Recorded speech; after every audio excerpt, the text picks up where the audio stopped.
Welcome to Lenormand Lovers STL. So today we're going to look at doing a 2-card combination for each day of the month for your monthly prediction.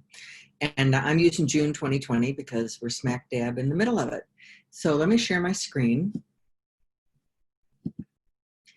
So what I love about doing these 2-card monthly readings is they really help you practice your combinations. And it's a full month of predictions for you, full of information and daily guidance. So this whole process produces a quick 2-card reading for each day. And you can put in your prediction in the morning and then circle back around at the end of the day to amend or to validate your prediction. So this is simple and fun and can be done in one of 2 ways. So the 1 or 2 ways is it with a 2 decks of cards or just 1 deck of card. But here's what you need. You'll need a blank calendar like this, and you can go out and Google for it, or you can look down in the details below. There'll be a link, and of course a pen, and then 1 to 2 Lenormand decks. So we're going to start with the 2-card method. So first I want to point out that you're going to lay the cards out, not on the calendar itself, but on a tabletop in front of you in rows. So this particular month has 5 rows. So your first row will have 6 cards. Your second, third, and fourth row would have 7 cards, and your 5th row will only have 3. And you're going to lay them out just like this. So like it's a calendar. Alrighty, so to get started, you're going to take a deep breath. Get centered, get grounded, and ask what it is you need to know for the month. Now, you can focus on something specific like your career or family, love or finances, legal issues, but I generally leave it up to the universe to tell me what I need to know. So start shuffling while concentrating on what it was that you asked the cards. When you're ready, cut the deck into 3 piles, then pick it up in a different order. This is the easiest way to do this reading is with 2 decks, but not necessary, and I'll take you through both processes. All right, so you've shuffled your question into the cards. Got your little calendar laying nearby. You're going to start with your first deck, and you're going to lay down the first card in the position where it would show up on the calendar on the first day of the month. So you would leave a space on your tabletop, and you'd lay out 1, 2, 3, 4, 5, 6. And then you'll lay out, starting 1 card in front of this one down below, 7 to 13, and then another row, and then just 3 in the 5th row. So you're only going to use 30 cards because there's only 30 days in this particular month. Then you're going to take the second deck. So here's a picture of my first one laid out, my first deck here, all laid out for June 2020. Now the second deck I pick up, I shuffle, I do the same thing, and I lay it out right on top of the first card. Now I actually have 30 piles of 2 cards. I grab my little calendar, put it off to the side, and then I'm going to pick up the first pile, and there's 2 cards. And remember, the first card will be the one that's on the bottom of the pile. So that's card number 1, and that's going to be your noun. And the card on top of it is the modifier.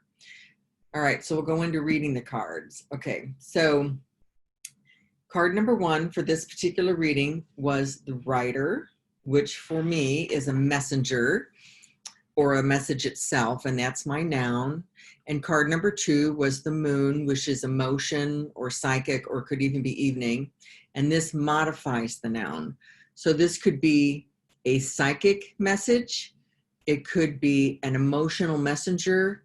It could be an evening message. So I'm writing all of this in my little box here. I'll hold up mine, it's hard to see. But I've got it all written in there. I've got the 2 cards and my little 2-card combination written.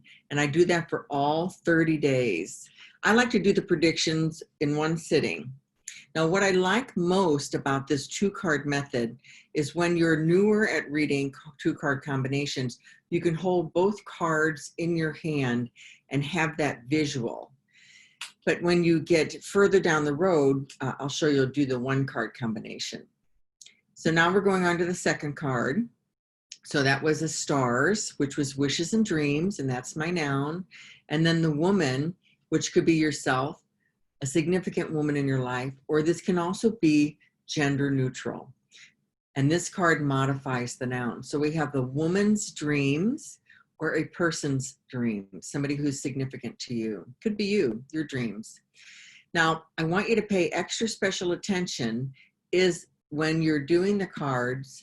And see right here, this it's hard to see, but if you look at the first deck, we have the anchor right here, see? And then in the next month, our next layer of cards, the anchor again, it's hard to see on here. So when you get the same card twice in the same spot, there's extra significance to that. So this would be about something big security.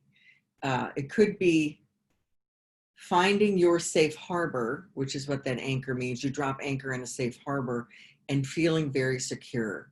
So that's would probably be what I would write down for that card. Another example I used was the fox. So the fox, if that landed twice on one day, the fox can be a 9-to-5 job where you earn a paycheck. Well, any job where you earn a paycheck. Or it can also mean manipulation or something devious going on, like the fox stealing the eggs out of the hen house. So together, I would say that you are being manipulated at work big time, or something at work is being manipulated, and to keep your eyes open. All right. So now the one deck method, this starts with one deck being laid down just like I did up here, same order. But what you do next is that you pick those cards up. After you've written them all down here on your calendar, filled in each day, you then pick the deck up and you throw the deck again. And so I can visualize in my head each time if I got the scythe and the lily. I don't have to have them in my hand because I've been doing this long enough. But it's really neat to have two decks so that you can hold them in your hand and feel more confident in your prediction, but it's not necessary. So when we first started, I was talking about, shuffling your question into the deck, but I want to point out something that happened to me just today, an aha moment. I always show the cards for me. So of course I live in my own world. Everything's about me, and it's not. So when I was going through the predictions that I had written for the month, there were a couple I was Xing through because, nothing happened for me. So here's my predictions. This came true. On Tuesday the 2nd, we had the bear and the bird. So the bear is, business, finances, the boss, or nutrition. And then we have the birds, which is all about talking. Well, my sister and I joined Weight Watchers that day. So we were back and forth, talking about recipes and points and grocery shopping and all that stuff. But then the next day on my scribble here, I got the whip as the noun and the mice as the modifier. And I had written down stress repeats. Well, I didn't have any personal stress repeat. But then I realized, my gosh, that was the protesters. They were out, again, voicing their concerns. And this was a repeat protest that's been going on. And so widen your lens. It's not all about your world. It's about the world. Then it became even clearer when I looked at Thursday, the 4th. I have a man, 28, the man, and 24, the heart. So I was thinking, a special man for me because, it's all about me. But no, this was about George Floyd. This was the day that he was honored. This was his memorial, and the love for him was poured out all over the world. So I would encourage you to make sure to not be like I was. Don't have a narrow vision. Open the lens to see everything that's out there. Alrighty, so I'm going to be doing some more videos. We're going to be covering knighting and mirroring on a 9-card spread. And these two techniques come in really handy when you're doing the grand tableau. When we get to the grand tableau, that will be several videos because that's a pretty big, deep, robust reading. But in the meantime, if you have any questions, drop me an email at sue@pied-piper-purpose. And I'm so proud of you for strengthening your intuition. This clarity is really going to help you when you pursue your purpose in life. My purpose is to help others find their purpose, then share their passion, and then live their dream.